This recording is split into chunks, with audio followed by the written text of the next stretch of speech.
Hello friends, मैं साकिरा, आप देख रहे हैं मुंबई लाइव। आइए देखिए आज की बड़ी खबरें। प्रचंड समाधान आहे। बघा, शेवटी आईचं प्रेम, बहिणीचं प्रेम, मुलीचं प्रेम यापेक्षा मोठी संपत्ती आपल्याला जीवनामध्ये काही मिळू शकत नाही।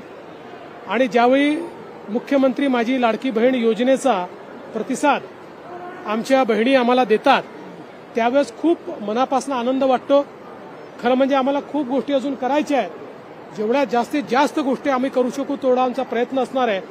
कारण विकसित भारताकरता आणि विकसित महाराष्ट्राकरता आपल्याला आमच्या महिलांचा विकास हा सर्वात महत्त्वाचा आहे। याला काही कालावधी निश्चितपणे लागेल, पण राज्य सरकारने त्या दिशेनं एक दृढ पाऊल उचललेलं आहे। दुसरीकडे विरोधकांच्या चेहऱ्यावरचं दुःख बघून आणि त्यांच्या टीका ऐकून कसं वाटतं हे सगळ्या? नाही, मला त्यांच्या टीका ऐकल्यानंतर अतिशय वाईट वाटतं।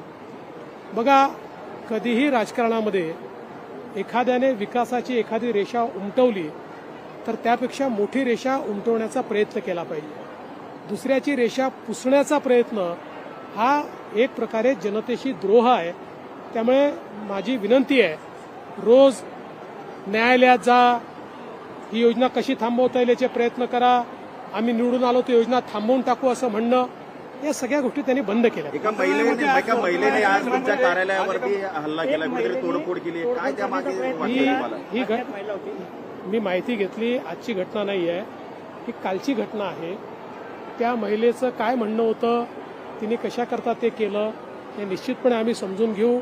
एखाद्या उद्विग्नतेनं तिने ते केलं का, काही तिची व्यथा आहे का, हे निश्चितपणे आम्ही समजून घेऊ। ती व्यथा दूर करण्याचा प्रयत्न करू। लाडक्या बहिणीचा राग अनावर झाला अशी टीका विरोधक करतायत का?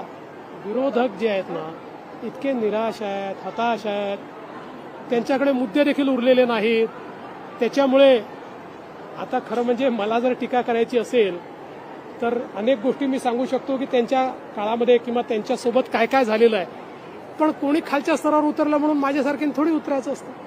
एखादी आपली बहीण चिडली असेल, काही तिची व्यथा असेल तर ती आपण समजून घेऊ। कोणी जाणीवपूर्वक पाठवलं असेल तर ते देखील समजून घेऊ।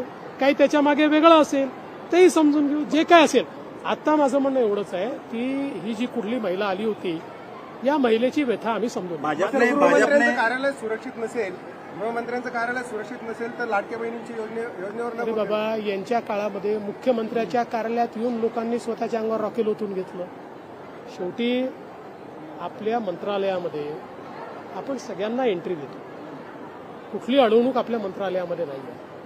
अशा परिस्थितीमध्ये कधी लोक पहिल्या मजल्यावरून जाळीवर उडी मारतात, कधी लोक त्या ठिकाणी रोष प्रगट करतात। याचा अर्थ ते काही आपले विरोधक आहे असं नाही आहे, त्यांच्या काही अडचणी असतात, त्या दूर करण्याचा आपण प्रयत्न करतो। उद्या सुरक्षेच्या नावाखाली आपण जर मंत्रालयाचे दरवाजे बंद केले, हे ठीक आहे की ज्यावेळेस थ्रेट असते, आपल्याला क्रेडिबल एखादा त्या ठिकाणी इनपुट मिळालेला असतो, त्यावेळी आपण त्याच्यावर जास्तीत जास्त सुरक्षा ठेवतो। भाजपचे विदर्भामध्ये अनेक दौरे झाले, आता मुंबई लक्ष आहे का? कारण मुंबईमध्ये आता अनेक दौऱ्यांचं नियोजन। माननीय देशाचे गृहमंत्री आणि आमचे नेते अमित शहाजी हे संपूर्ण महाराष्ट्राचा विभागवार दौरा करतात आणि कार्यकर्त्यांशी संवाद करतात। आता केवळ मुंबई आणि कोकण विभाग त्यांचा राहिलेला आहे। जवळपास 1 तारीख त्याची फायनल होते। 1 तारखेला ते मुंबई आणि कोकणातल्या कार्यकर्त्यांशी संवाद करतात। हायकोर्टाने सांगितलंय की अक्षय शिंदेचा मृतदेह 3 दिवसात दफन करा, आणि विरोधक पण म्हणतात की हे एन्काउंटर फेक आहे।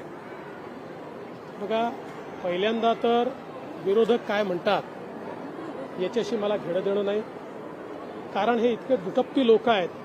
हे मोठा अग्रलेख लिहितात आणि सांगतात लगेच फासावर लटकवा। हे अग्रलेख लिहून जेव्हा तेलंगणामध्ये ज्या प्रकारचं एन्काउंटर झालं होतं त्याचं समर्थन करतात, आणि इथे मात्र आपल्या पोलिसांवर गोळी चालवल्यानंतर पोलिसांनी स्वसंरक्षणार्थ गोळी चालवली तर पोलिसांवरही प्रश्नचिन्ह उभं करतात। एक प्रकारे पोलिसांचं मनोबल कसं खच्ची होईल हा प्रयत्न विरोधकांचा चाललेला आहे।